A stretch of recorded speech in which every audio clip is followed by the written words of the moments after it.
obstructivas nosotros relacionamos con el EPOC. Y aunque el EPOC sea una enfermedad, engloba varios trastornos o patrones, por así decir, que sería principalmente el enfisema y la bronquitis crónica. Vamos a ir viendo todo eso. Entonces, la principal causa del EPOC es el humo del tabaco, o sea, el hábito del tabaquismo sí o sí generalmente induce al EPOC. Tenemos dos entidades dentro del EPOC, que son el enfisema y la bronquitis crónica. Son básicamente la misma cosa, pero viendo desde ángulos distintos. Entonces, cuando nosotros hablamos de enfisema, son más bien características microscópicas de las células, y cuando hablamos de una bronquitis crónica es más bien el lado clínico, pero la causa es la misma, que es principalmente el tabaquismo, y ambos terminan en una respuesta inflamatoria crónica que conduce a una obstrucción. Entonces, el enfisema es principalmente una patología de las vías respiratorias distales. Afecta principalmente los acinos. ¿Qué es lo que ocurre? Una destrucción de las paredes alveolares. Y ahí es donde se forman estos espacios aéreos que nosotros vamos viendo. Existen 4 tipos de enfisema. Los que son más principales o los que producen una clínica más importante es el centroacinar y el panacinar. De este lado vemos el enfisema centroacinar. ¿Qué es lo que podemos saber sobre este tipo de enfisema? Que es el que se relaciona principalmente con el hábito tabáquico. Y vamos a ver que dentro del acino, el centroacinar va a tener lesiones enfisematosas, pero también va a tener espacios libres de lesión. Entonces acá podemos ver que es un espacio que es un tejido pulmonar normal, y acá vemos el enfisema. O sea, hay partes del pulmón que están dañadas, pero hay partes que están normales, y este es el que se asocia principalmente con el tabaquismo. Por otro lado, tenemos el panacinar, que es el que se relaciona principalmente con el déficit de alfa-1 antitripsina. El alfa-1 antitripsina es una proteína que está en deficiencia en todo el cuerpo. Entonces podemos pensar que si es una deficiencia sistémica, todo el acino va a estar dañado. Entonces las lesiones van a ser completas. Podemos ver que no se observan ningún tejido pulmonar sano, por así decir. Mientras que cuando es por tabaco, sí hay partes pulmonares sanas, porque podemos asociar que como el tabaquismo es algo externo, va a venir de afuera, va a dañar ciertas partes nomás. Sin embargo, lo que es sistémico va a dañar todo por completo. Entonces, esto es con respecto a la macro. Un detalle importante también es que el centroacinar generalmente afecta a los lóbulos superiores, y eso ustedes también pueden relacionar con el tabaquismo, porque se cree que es por un gradiente de presión. Entonces, cuando uno fuma, se cree que por el aire inspirado esa toxicidad se eleva hacia las partes superiores de los lóbulos. Por eso ahí principalmente nosotros vamos a ver las lesiones. En la microscopía, ¿cómo vamos a ver? Las paredes de los alveolos dañadas. Vamos a ver una interrupción. Entonces acá pueden ver el gran espacio aéreo que se forma. Acá debería todo estar completo por paredes alveolares, por los tabiques. Sin embargo, hay una destrucción.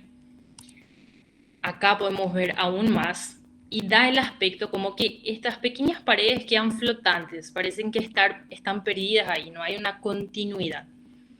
Y eso ocurre en el caso del centroacinar, por el hábito tabáquico, o en el panacinar por el déficit de alfa-1 antitripsina. Entonces acá, por ejemplo, es como vamos a ver un alveolo normal. Acá están las paredes, todas lindas, hay una continuidad. Sin embargo, cuando hay enfisema, hay un corte, se rompen esas paredes. Ahora, la otra parte, que sería la bronquitis crónica, que es, digamos, la parte más clínica de la enfermedad, se define por la tos persistente y por la producción de esputo. También se relaciona con el humo del tabaco. ¿Y qué es lo que causa eso dentro del pulmón? Una hipertrofia de las glándulas, por ende se produce más moco, y también una lesión del epitelio respiratorio, en donde los cilios que nosotros tenemos en el epitelio respiratorio no consiguen hacer ese movimiento de barrido y se va acumulando el moco adentro. Cuanto más moco se acumula, empeora la inflamación y ahí se vuelve un proceso súper crónico y un círculo vicioso. Acá tenemos la submucosa. Esto todo es un infiltrado inflamatorio, principalmente de linfocitos. Acá podemos ver la luz contiene un poco de exudado. Y eso es básicamente lo que vemos tanto en el enfisema y la bronquitis crónica, que es lo que catalogamos como el EPOC. Después pasamos ya al asma. El asma también entra dentro del grupo de las enfermedades pulmonares obstructivas, pero la diferencia con el EPOC es que es una obstrucción reversible, porque el asma es principalmente causado por una sensibilización, ya sea de alérgenos, de proteínas, a cualquier cosa externa. No hay un daño estructural irreversible, no se dañan las paredes, no hay una ruptura, como vimos de los tabiques alveolares en el caso del enfisema. Entonces es algo que se puede revertir. Con el tratamiento adecuado, eso se puede eliminar y el paciente vuelve a respirar bien. Entonces es una enfermedad obstructiva reversible. La principal diferencia con el EPOC, en donde no podemos recuperar esas paredes que se destruyeron. Las variaciones del flujo aéreo en el asma, porque ocurre una obstrucción, se da por una reacción inflamatoria de las células. Esas reacciones son causadas por muchísimos factores, como son los alérgenos, las personas que tienen, no sé, alergia a perros, a gatos, a los pólenes, ya sea también por infecciones respiratorias. Hay casos donde las personas tienen sensibilización ante medicamentos, sustancias químicas, en fin, una infinidad de etiología puede ser. Y además de todas esas sustancias a las cuales el individuo es más sensible, también está la predisposición genética, que es básicamente la base de todo, y aumenta aún más las chances de que el individuo padezca la enfermedad. Entonces, en la macro vamos a ver los pulmones que están hiperinsuflados.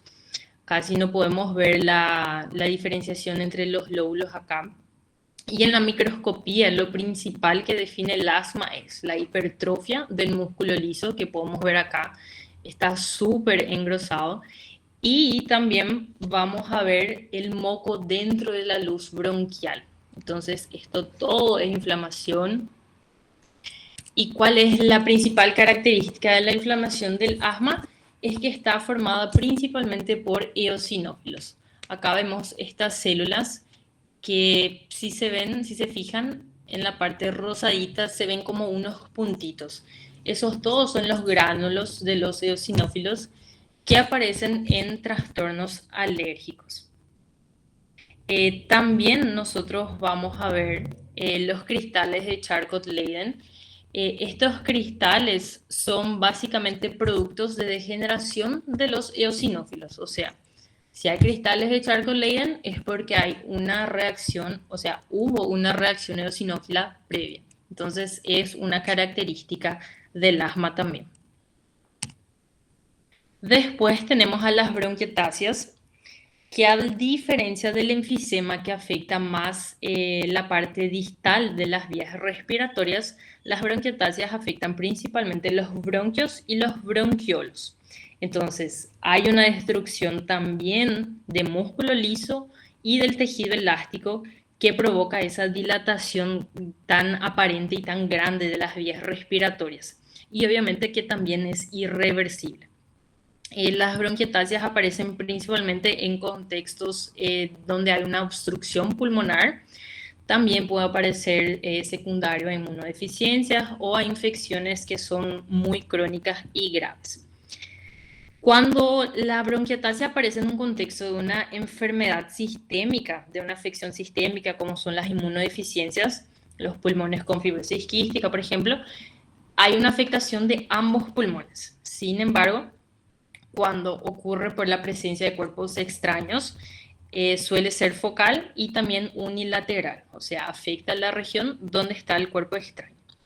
En la macroscopía nosotros podemos ver las grandes dilataciones que se producen. Acá se ve un súper hueco, acá también las vías están súper dilatadas, eh, donde hay la destrucción de las paredes y también de la musculatura.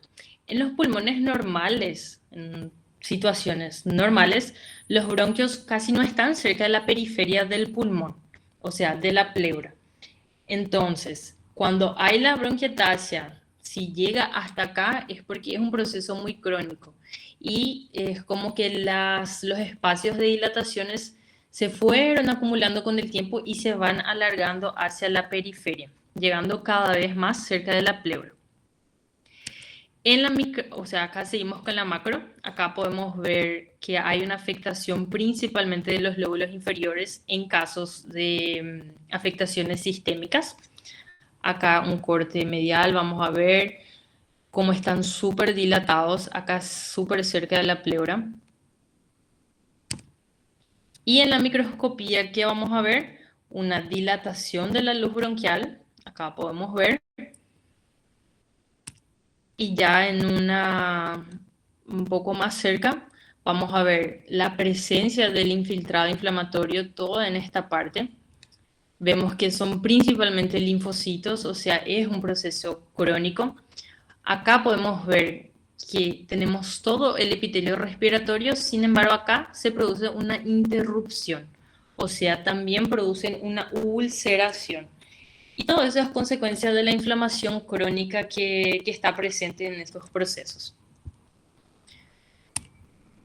Bueno, eso fue un pantallazo súper rápido de lo que sería la parte de las enfermedades obstructivas.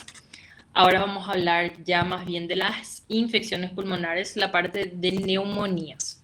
La idea es decir los puntos principales, digamos así, para que ustedes vean la lámina y bueno, sepan más o menos ubicarse en dónde están, qué están viendo y en qué pensar. Entonces, hay muchísimas maneras de clasificar a las neumonías. Las clasificaciones nos ayudan principalmente para orientarnos a cuál es el agente causal de las neumonías. ¿Y para qué necesitamos saber eso? Porque muchas veces en las neumonías nosotros debemos iniciar un tratamiento empírico.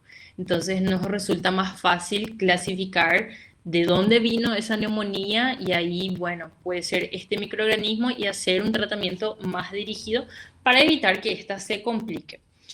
Histológicamente, nosotros vamos a ver diferentes patrones si hablamos de neumonías bacterianas o si hablamos de neumonías víricas. En este caso, en las neumonías bacterianas tenemos dos tipos de patrones, que es la bronconeumonía y la neumonía lobular. Los microorganismos causales histológicamente no nos van a importar mucho, ya que cualquier microorganismo nos puede causar tanto una bronconeumonía como una neumonía lobular. Y generalmente estos trastornos acaban solapándose porque lo que pudo haber empezado con una bronconeumonía termina siendo una neumonía lobular. Entonces, la bronconeumonía empezando es una consolidación parcheada. Cuando nosotros hablamos de una consolidación, nosotros estamos diciendo que en el espacio donde antes había aire, ahora hay algo más. En este caso de la neumonía hay un exudado que está ocupando esos espacios. Y es parcheada porque afecta áreas del pulmón, después hay áreas sanas, después afecta nuevamente. Entonces es como si fueran pequeños parches donde se van instalando los microorganismos. Mientras que en la neumonía lobular la consolidación es de todo o por lo menos gran parte del lóbulo. Acá podemos ver el lado sano y acá todo el lóbulo afectado. Acá vemos que más de la mitad del lóbulo está afectado, acá lo mismo. Entonces pueden ver, es bien notorio la distinción de la bronconeumonía en la neumonía lobar en la parte macroscópica. Microscópicamente, acá nosotros podemos comparar, entonces, los alveolos con todas sus paredes acá, que acá en su interior tienen aire, donde ocurre el intercambio gaseoso, en comparación con el pulmón de una neumonía, en donde ese espacio que antes era aire, ahora está ocupado por un exudado, que es básicamente células inflamatorias. Eh, la microscopía, tanto de la neumonía, de la bronconeumonía como de la neumonía lobular, es básicamente, se va a ver así. En el caso de la neumonía lobular, nosotros tenemos 4 fases. Generalmente inicia con una fase de congestión que aparecen hasta las 24 horas más o menos, que es cuando las células inflamatorias van recién llegando en los alveolos. Entonces, ¿qué vamos a ver principalmente? Es edema. Todo este espacio acá, rosadito claro, que nosotros vemos, es edema.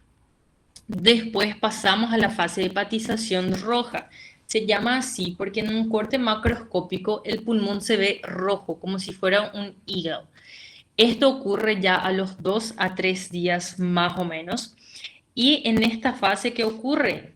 Vemos que ya no hay más tanto edema. Este rosadito claro ya no hay más tanto acá porque ya van llegando los neutrófilos y otras células inflamatorias. Después ya pasamos a la fase de la hepatización gris, que de la misma manera que la hepatización roja, en la macro se ve más o menos con una coloración grisácea. Y es en donde los eritrocitos y las células ya se van desintegrando. Entonces acá podemos ver que ya se va ocurriendo una degradación. Este espacio ya se está limpiando, por así decir, del alveolo. Y después empieza la fase de la resolución, que es donde todo ese material exudado, esas células inflamatorias, se vuelven un detritus y con el tiempo se van eliminando. Después nosotros tenemos a las neumonías virales. Con respecto a las neumonías virales, también pueden afectar el pulmón, tanto de una forma parcheada, que sería una bronconeumonía, o pueden afectar todo el lóbulo. Sin embargo, la inflamación de la infección viral es mucho más limitada a las paredes alveolares y no tanto por un líquido intraalveolar. Entonces acá nosotros podemos ver que el espacio dentro de la luz del alveolo sigue intacto, no suele estar lleno de exudado como ocurre acá. Entonces, ¿dónde se concentra la inflamación? En las paredes alveolares. Vemos que están más engrosados. Si se acuerdan más o menos la imagen del enfisema, se van a acordar que esta pared es súper delgada. Y ahora en las neumonías virales, ahí se concentran las células inflamatorias. Acá también podemos ver, siguen los espacios. Puede haber un poco de líquido, pero no llega a ser un exudado en sí. Entonces el foco principal acá son las paredes alveolares. Una de las principales complicaciones de la neumonía es el absceso pulmonar. Los abscesos pueden formarse ya sea por la aspiración en pacientes que están hospitalizados debido a un proceso infeccioso previo como una neumonía bacteriana, por émbolos sépticos o por otras causas. Generalmente, cuando nosotros hablamos de abscesos secundarios a una aspiración, esos van a ser abscesos únicos. Sin embargo, si son provenientes de una neumonía, como una complicación de una neumonía, generalmente ellos son múltiples. Y la lesión clásica que vamos a ver en un absceso son las zonas de cavitación. Entonces podemos ver acá la zona de cavitación, acá también. Estas zonas muchas veces pueden tener moco acá, pueden estar libres, contener aire porque ya van entrando en contacto con los bronquios. Entonces va a depender mucho. En la microscopía vamos a ver siempre la zona de cavitación, como pueden ver acá. En este caso, un poquito de la zona está ocupado por un exudado, por células inflamatorias. Acá también vemos el parénquima pulmonar sano, los alveolos, la luz, y acá vemos la zona de cavitación, el absceso que está lleno de material purulento. Acá podemos ver la distinción entre lo que sería el pulmón sano y acá lo que serían las células inflamatorias de este absceso.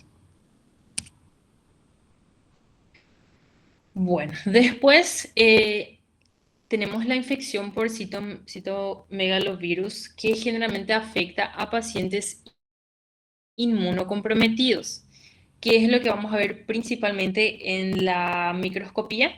Es un patrón de neumonía viral, o sea, hay mayor afectación de las paredes alveolares. Acá podemos ver que la luz está ocupada por algunas células, pero la mayor inflamación se ve en las paredes alveolares.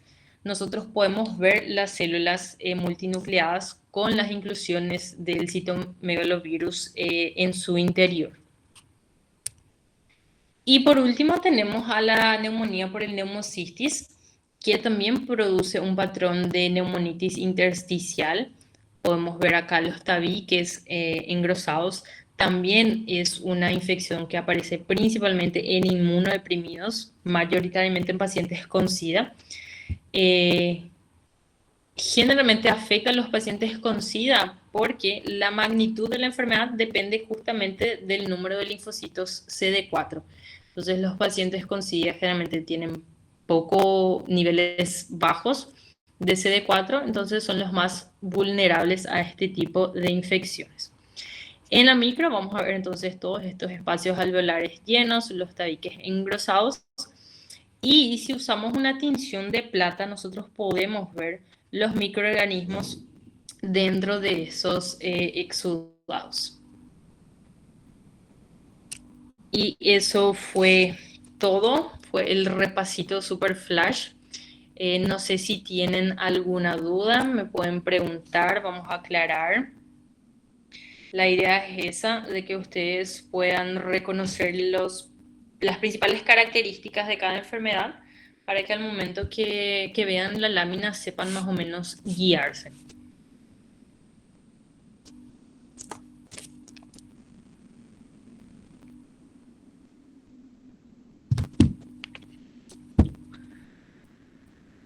Profe, Sí, una pregunta. decime. O sea, estas láminas vamos a tener disponible en el laboratorio también unos similares para observar, ¿verdad? ¿O no? Yo tengo entendido que sí.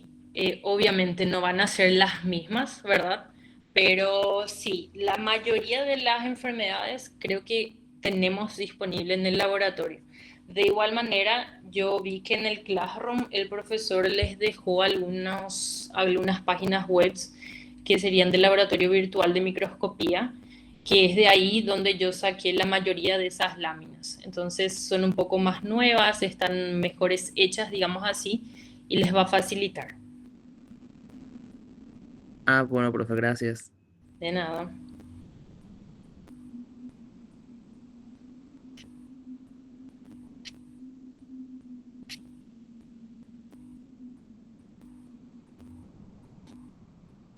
No sé si tienen alguna otra duda.